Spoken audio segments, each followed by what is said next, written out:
you do seem to have you have fond memories of your time in foreign service. Oh yes, I have fond memories of my time in foreign service, sure, yes.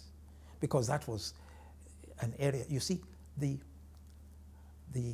main thing about my going to be High Commissioner in the UK is that I was the head of mission.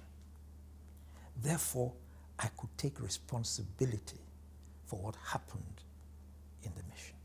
Now, it's a beautiful position to be in. It's not an easy position to be in, but it's beautiful because you then know that you can take responsibility. You can actually say, look, this is the way we're going to do this. And if you practice democratic leadership, you get other people to participate in the discussion, to make their own inputs and to make their own suggestions. But you know that the buck stops with you. Now, it is so, for me, it's important that I take responsibility and I become accountable for that which I do. And that is why my time as High Commissioner was very good. Your position have expressed worries about the fact that there are currently very few Nigerian CEOs heading the multinationals. What do you think is responsible for the seeming reversal of the gains made after the indigenization policy of the 1970s that led to the emergence of people like you, Chief Michael Omolaole, Chief Abebe, and so forth as CEOs? Well, it's actually a subject that is under discussion now among some of us. The truth of the matter again is that for any system to succeed, you have to find people who are willing to work the system for the benefit of the community rather than for their own benefit. And what we're noticing is that many people who aspire to the position of CEO actually forget that the CEO is perhaps the most vulnerable person in management because he has to, or she has to, coordinate everybody else to achieve certain results. And until those results are achieved, the CEO has not succeeded. Now, if you look at it that way, you'll give less attention to your own status, to your own importance and so on, and always look at what is it that if this company performs well, what do I get out of it? Yes, true.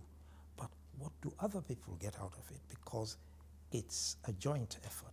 So I believe that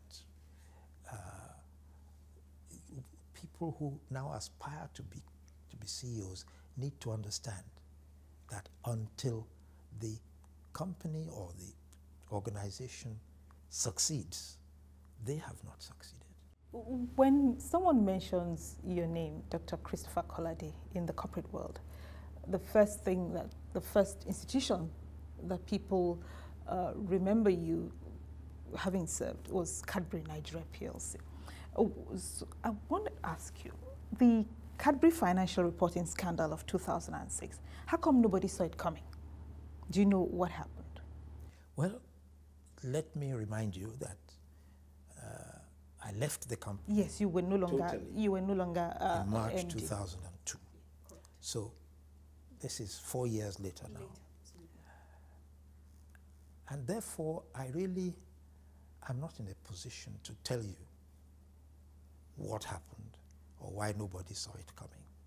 The truth is that when the investigation was done, certain gaps were discovered, and that was dealt with. Now, as I say, that's something that happens if people shift their focus from where it ought to be. That's my suggestion of what may have happened.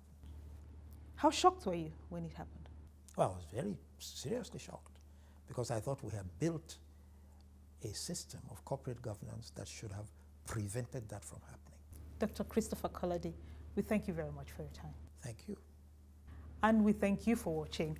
You can tweet me your thoughts at MoreDailySY or leave your comments on our website, channelstv.com. You can also see previous editions of this program, View from the Top. Thank you again for watching and look forward to seeing you again soon.